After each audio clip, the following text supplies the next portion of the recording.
নমস্কার বন্ধুরা, ঘরোয়া জীবন চ্যানেলে আপনাদের স্বাগত।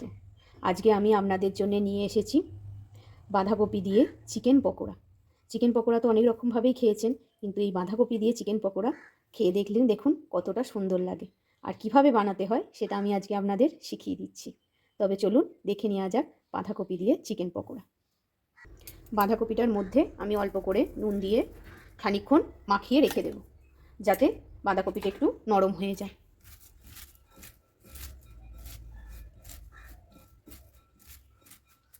মাখানো থাকুক, এবার আমি চিকেনের মশলাটা রেডি করে নিই।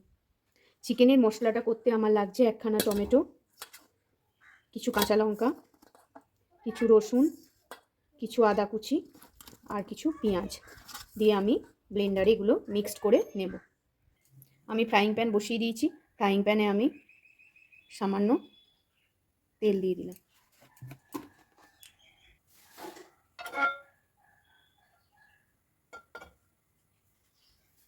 এবার এর মধ্যে কেটে রাখা চিকেনের টুকরোগুলো দিয়ে আমি খানিকটা ভাজা ভাজা করে নেব। চিকেনের টুকরোগুলো আমি একদম ছোট্ট ছোট্ট করে কেটেছি, এতে আমি নুন ফুন কিছু মাখাইনি।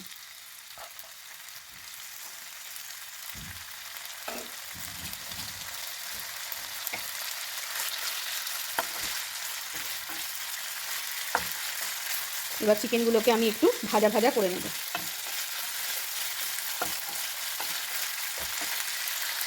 এবার এর মধ্যে আমি সামান্য নুন দিয়ে দিচ্ছি আর দিচ্ছি সামান্য হলুদ গুঁড়ো।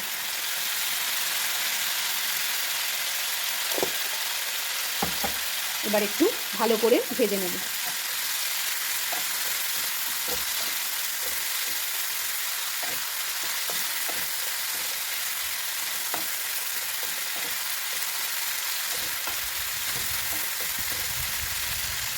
দেখুন চিকেনগুলো আমার ভাজা ভাজা হয়ে গেছে।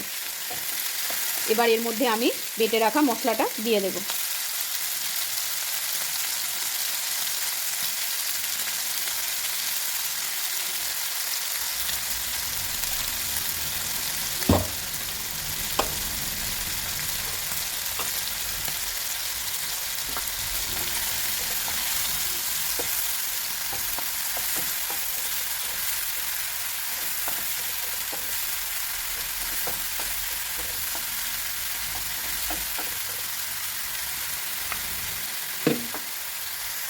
নুন ঝালের টেস্টটা ঠিক থাকার জন্যে সামান্য চিনি দিয়ে দিলাম।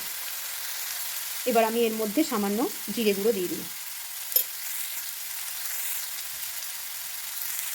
একটা সুন্দর বাস বেরিয়ে গেলে এর মধ্যে মশলার বাটিটা ধুয়ে রাখা জলটা আস্তে আস্তে দিয়ে দেবেন। আর চিকেনটা সামান্য সেদ্ধ হবার জন্যে রেখে দেবেন। আমি নুন মাখিয়ে রেখে দিয়েছিলাম। এবার সামান্য খাবার সোডা দিলাম ফাঁপটা আসার জন্যে। আমি এর মধ্যে আর সেরকম কিছু মশলা দেবো না, কারণ মাংসটার মধ্যে সব রকম মশলা দেওয়া আছে। মাখানোর পর আমি দেখব নুনটা ঠিক আছে কিনা, যদি কম থাকে তখন একটু দিয়ে দেব। সাথে সামান্য ধনেপাতা দিচ্ছি।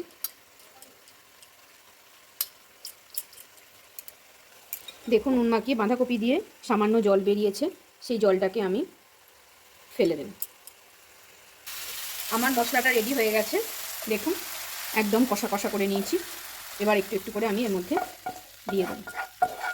একদম ভালো করে চেঁচে গায়ে যা লেগে আছে সব চেঁচে দিয়ে দেব। একদম কষা কষা পাড়া করে নেবে, তাহলে দারুণ সুন্দর সেন্টটা বেরোবে আর খেতেও খুব সুন্দর হবে। এবার এটা আমি কিছুক্ষণ ঠান্ডা হতে দিচ্ছি।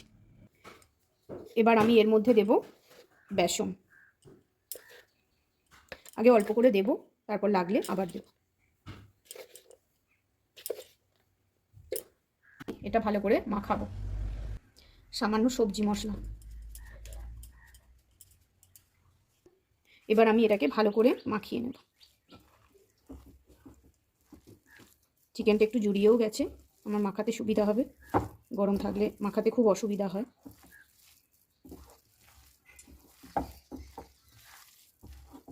এটা আমি একটু শক্ত শক্ত করে মাখবো।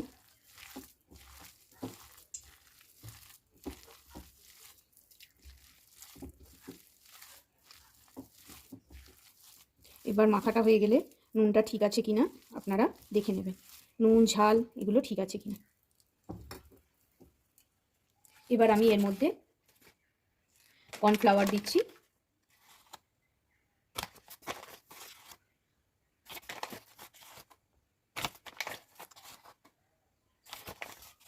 পাঁচ চামচ মতো। নুনটা আমার একটু সামান্য কম লাগছে, তাই আমি এখন আর অন্য নুন দিলাম না, একটু বিন নুন দিয়ে দিলাম। আর ঝালের জন্য একটু সামান্য লঙ্কা গুঁড়ো। এবার আমি এর মধ্যে একখানা ডিম ফাটিয়ে দিয়ে দেব।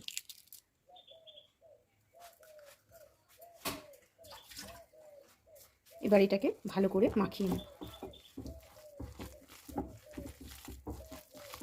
আলাদা করে মাখিয়েও কর্নফ্লাওয়ারে চুবিয়ে ভাজা যায়, কিন্তু এই রেসিপিটা করলে আপনাদের কম সময়ে ঝটপট হয়ে যাবে, তাই আমি এইভাবে করব।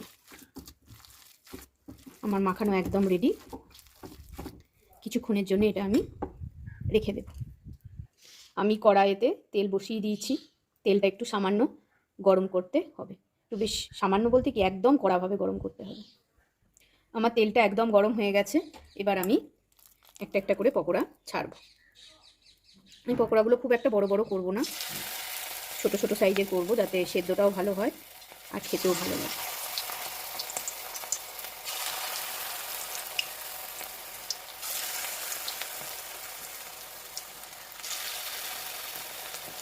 গ্যাসটাকে একদম লো টেম্পারেচারে দিয়ে দেবেন, যাতে সেদ্ধটা ভালোভাবে হয়ে যায়।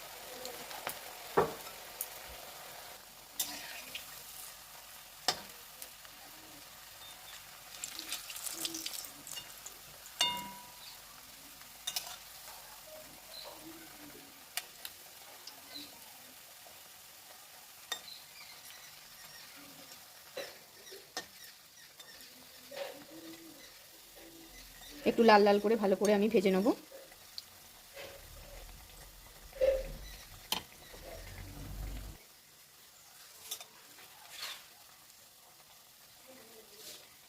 শীতকালে এই পকোড়াগুলো খেতে খুবই সুন্দর লাগে, আর শীতকালে যেহেতু বাঁধাকপি একদম অ্যাভেলেবেল থাকে, তাই এই পকোড়াটা বানাতেও কোনো অসুবিধা হয় না। আমার রেডি হয়ে গেছে পকোড়াগুলো, এবার আমি তুলে নেব।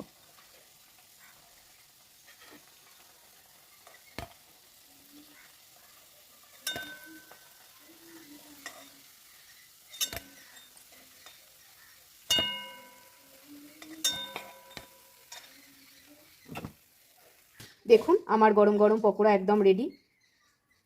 আপনারাও বাড়িতে এইভাবে বানান, আর বাড়িতে আসা অতিথিদের দিন এবং নিজেরাও খান। আমার চ্যানেলটা ভালো লাগলে অবশ্যই সাবস্ক্রাইব, লাইক, কমেন্ট, শেয়ার করতে ভুলবেন না কিন্তু। বাই।